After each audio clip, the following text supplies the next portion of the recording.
Talented Australian performer Michael Paynter has gone from playing Jesus to playing Johnny Farnham. He's also released a brand new EP, Great Australian Songbook Live, Volume 1. Working Class Man by Jimmy Barnes, Crazy by Icehouse, beautiful song Chandelier by Sia, and Burn For You and Age of Reason by John Farnham. And he's touring the show nationally until July. So get onto the Googleometer and find out when he's coming to a town near you. We were lucky enough to catch up with him today in the Zoom room. Talking to Cheryl Lee, that Radio Chica, and I'm so pleased to welcome into our Zoom room today, Michael Paynter. Thank you for joining us, Michael.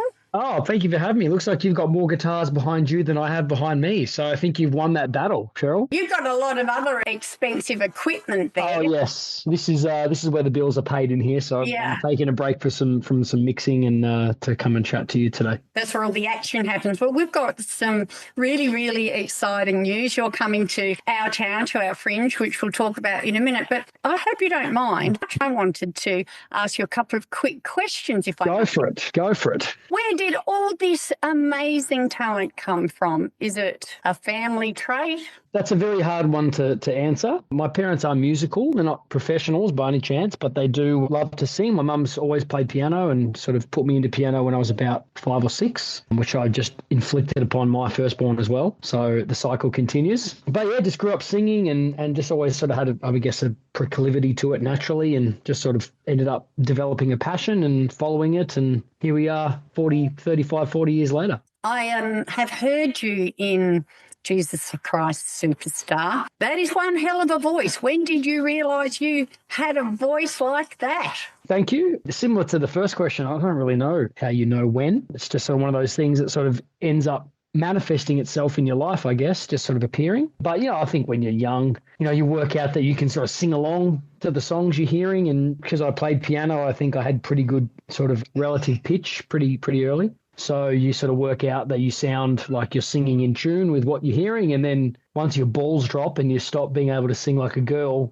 and you can continue to sing along with girls, you go, oh, that's, I prefer to sing along with women than I did with men. If I sung along with Elvis or something like that, I would sing up the octave along with the record. So, yeah, it's just something that seems to have been there always. And it's just something I've just always sort of found joy in and have leaned into developing. There's one particular note in Jesus Christ Superstar, which I think is the most amazing note I've ever heard anybody sing anywhere. I don't know. I think just go listen to some Celine Dion and you'll realise how mid that note actually is. But I appreciate it. You're being too modest. Now, I have actually seen you perform. I was just having a quick look to see if I could count it up, but I saw you at the Barossa Arts Centre with Barnesy on the Hell of a Time tour. Yep. I took my 3 daughters over to Sydney, because it didn't come to Adelaide, to see you with my favourite Barnes, Mahalia. Yes, great. Jesus Christ Superstar. Congratulations on that, by the way. That was an amazing interpretation of the stage play, and it really did it justice, but had its own life. Thank you. I think it's a wonderful musical, and it was an honour to be asked to do it. It took every single last scrap of my soul to be able to do it, and by the end I was a complete shell of a human, but definitely worth it. It certainly will go down in history. And then I've seen you on JB's 40th anniversary of his Working Class Man tour as well. We went to the opening night in Geelong. Mm-hmm. We saw you at Peter Lehman Winery here in South Australia. Yep. And we're riding the Harley over in April to see you again at Rod Laver Arena. But there you go. You followed me around the country. That's lovely. I'm not stalking you, Michael. No, that's great. We love people like you. They keep the lights on and keep the word being spread. So it's awesome. Well, maybe I am stalking you a little bit. Yeah, that's fine. You have got lots of great news. It's all happening from Jimmy to Jesus to John and Farnham. Another couple of things I hadn't realised, and I'd like to congratulate you on 2022 ARIA Award for Best Country Album, and you've won 2 golden guitars too. I have, yes. I got my ARIA behind me here, sort of keeps on the shelf, reminding me of what can be achieved. Yeah, no, I've been very lucky to have a long and varied and fulfilling career so far, and I like to think that I'm sort of only midway through. So the idea of what's still to come is very exciting, and it's the greatest job in the world, and I count myself very, very, very lucky every day that I get to do it. I also love Miley Cyrus. As I said earlier, I've got 3 daughters, so I have 3 daughters too, so probably similarly exhausted. So there you go. You toured with Miley. How was that? That was wonderful. Yeah, she's a very kind human, very deeply genuine, deeply real, really herself, no airs and graces about her at all. And she's a wonderful singer. One of the things about Miley that I love saying every time I'm asked about this is she's got truly one of the great singing voices, and obviously artistic choices and happenstance for her in her career has meant that it's probably not the thing that she's known for. But if you just go and have a look at, sort of give a Google search of her singing If It Makes You Happy by Cheryl Crow on YouTube, and you'll find a couple of live versions of her singing that, and that's probably all the proof you'll need to hear how good of a singer she is. So yeah, being able to watch her work a stadium every night, just one of the many times when I've been able to be close to some greats and watch and learn and try to take on as much via osmosis as I can. We watch her grow up, through her Hannah Montana phase to now, and you have no argument with me. I know she is an amazing voice as well. Another favourite of mine, you lucky bugger, you performed with Robbie Williams and did the AFL Grand Final. That big performance that he did at the Grand Final, I was in the band for that, which was awesome, playing guitar and sort of living the dream up on stage. And it was also the day that my team won that day, so I got a free ticket to the Grand Final, and I was literally leaning over the boundary line fence where the umpires run out the whole day, and got to play with one of the biggest pop stars of all time and watch my team take home the cup. So that was a very, very good day in my life for sure. Winning. Yes, definitely. Literally. You have a new EP out, the Great Australian Songbook, and you are touring it nationally. Yes. Started already. You're going everywhere, man. Yeah, we've only just started, really. We just had the first one in Perth. That was like one that was added at the last minute. So technically Adelaide was meant to be the start of the tour. But yeah, it was a great way to start. It was a great night and people seemed to really enjoy it. So I think that it just filled me with confidence that it's going to be a show and a product that I'm really proud of and can't wait to take around the country. Well, we can't wait to see you. You're doing double duty this day on Wednesday, the 4th of March. You've got 2 shows at our garden at the Fringe. Yes. At 6:30 and 9 p.m. Yep. We can get our tickets from Michael Paynter, which is PAYNTER.com.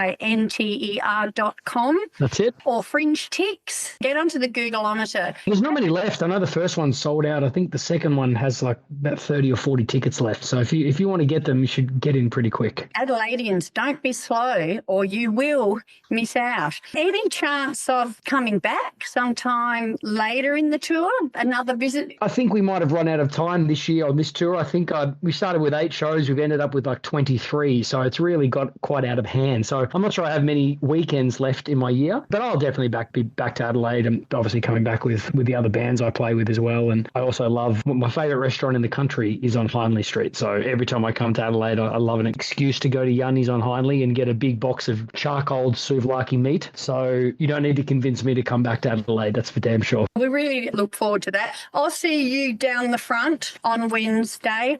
Now, the other news is that you have been cast to play the legendary John Farnham in Sydney's Theatre Company world premiere production of Whispering Jack, the John Farnham Musical. Congratulations. Thank you very much. Yeah, it's a big honour, and I got to step into one of the oldest musicals in existence. Well, I'm not sure about that actually, but it's a very old musical. I don't know enough about theatre to go out with that level of fact, but something from the 70s, that's been around, sort of 40, 50 years. And it's a very old story. A very old story, yes, the oldest story on earth probably. Yeah. But yeah, and then from that to sort of a show which doesn't even exist yet, so it hasn't even been created. So to be a part of jumping into a decade's generational legacy type show, and then to also create something new and be a part of the genesis of a new work, it's kind of two opposing sides of the theatre coin. And yeah, I'm looking forward to experiencing what that feels like. Yes, it's incredible. And you are going to be incredible in it.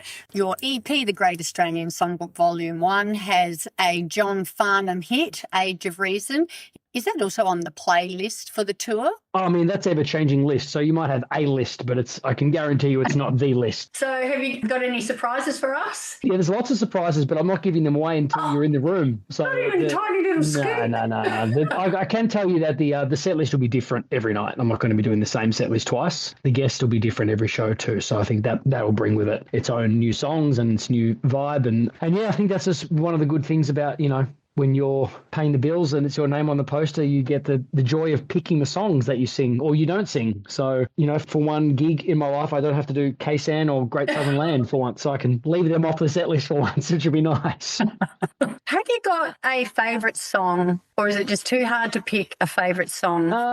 Songs are like favourite children. You definitely have them, whether you want to admit it or not. It just, they change. Who your favourite is changes every day. So my favourite song definitely changes. I've got ones that I love to sing more than others. But look, to be honest with you, these are all my favourites. The reason that they're in this set is because I love them. And if I didn't like them, I wouldn't sing them. So even if I'm in the middle of a set and I feel like I don't really want to sing that song, I just skip it or do something else. The definition of this show is that I have picked my favourite songs. You know? So they're all ones that mean a lot to me and that I really enjoy singing. And then I think I can, there's like a pair of jeans, a song sometimes. Sometimes you try them on and they look good on other people, but they don't look good on you. And these are all ones that I've sort of gone into the change room here, sort of slipped them on and thought, yeah, that feels good, and thought, yeah, but I can perform that live. So that's what I'm trying to do. Apart from Dad, I'm just doing an interview. Sorry, Dad. That just happened to me with my daughter. She just walked in the door behind me, so we're in the same boat there. Working from home life. That's my dad. He's deaf, so he wouldn't have heard. Oh, well, hello, Dad. You can say hello to him later for me. Yeah, that's why he was coming around here, so he could lip read. Yeah.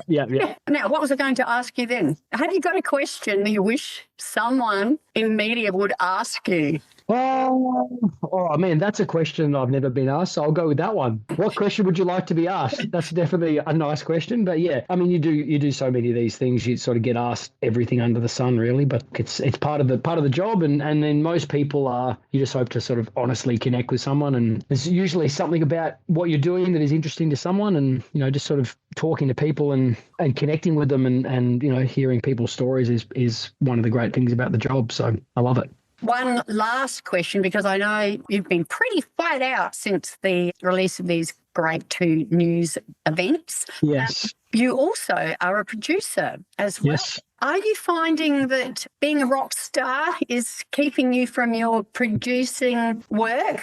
That's a line I've been treading for about 10 years. The joke in Jimmy's band is that, I'm always on my laptop in my headphones until I get tapped on the shoulder and saying, we're going on stage, so I'm usually in my headphones mixing something literally until the second that we go on stage. I'm always sort of busy doing something. So, but yeah, I think just as, particularly in the last little while with my tour and everything else going on, I'm sort of just dialed the production back a little and just sort of giving myself a little breathing space. So I'm not getting on 6 a.m. planes after 3 shows over the weekend to make it back for a studio session at 9 a.m. So I'm sort of trying to relieve myself of a little bit of that pressure. But yeah, I mean, I'm just the sort of person that's always busy. And if I'm not busy, I'll make myself busy. So it's not so much of a burden as a joy. It sounds like you are pretty good at multitasking. I do like to juggle, yes.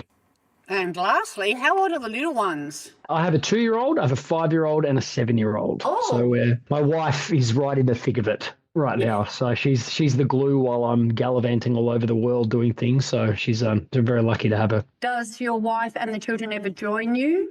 Sometimes. My oldest came and saw Jesus Christ Superstar. I think the others are probably still a little bit young. Particularly the second tour probably don't have enough emotional regulation to be in a quiet professional gig environment just yet. But hopefully we're entering an age and a zone where I can do that more often because I want to try and get them to come see see Dad on some of these big stages while they can before I'm old and past it and talking about the glory days. So it'd be nice to get them to be able to experience it, you know. Are any of the three showing any signs of inheriting the family business, the musical talent? I mean, no more than any other little girls do. They love to sing and dance. And I mean, I'm not pushing them anyway. I said I put my daughter in piano, but I mean, that's probably more for her mental development as it is for the purely musical side. But I think it's important for people to be able to play music and understand music and learn it. That doesn't mean, you know, I want them to make it their full-time job, because I'm not sure I wish that on anyone. But yeah, I mean, they're still young, just trying to support whatever they feel passionate about at this age. And hopefully they can just see an example in Dad that doesn't really matter what your passion is. It can be something as crazy as writing country music and singing songs. And if you work hard at it and stick at it, you can turn it into a career. So hopefully that's a good example for him. Yeah. 3 girls? 3 girls. Yeah. Yep. I've got 3 girls and yes. 2 boys. Are you going to have any more? Oh, wow. I didn't know you had 5. I thought you capped out at 3. No, I would go for some more. But my wife, who is the keeper of the household budget and also of the womb, assures me that we are done. I think that 3 is probably where we cap out as a nice amount of chaos. I think any more chaos, and I think we'd need a full-time nanny or something. I think it sounds like you two are absolutely blessed. I'll let you run now. All the best for the EP, the tour, the John Farnham Theatre show. I'll see you down the front. We'll see you in Adelaide. Yeah. Good to chat. Thank you. Bye for now. Bye.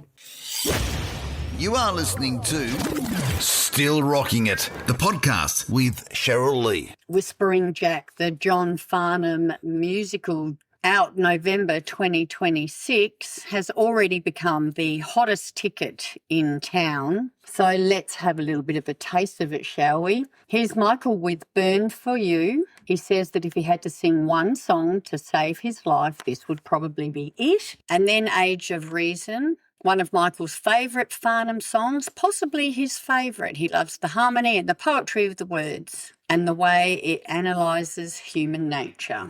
Got myself into some trouble tonight. Guess I'm just feeling blue. It's been so long since I've seen your face. This distance between me and you. What about the world around us? How can we fail to say? You're with Cheryl Lee, that radio chick. Thank you so much for joining me on the Still Rocking It podcast. Hope to catch you again next time. Get out when you can, support Aussie music, and I'll see you down the front.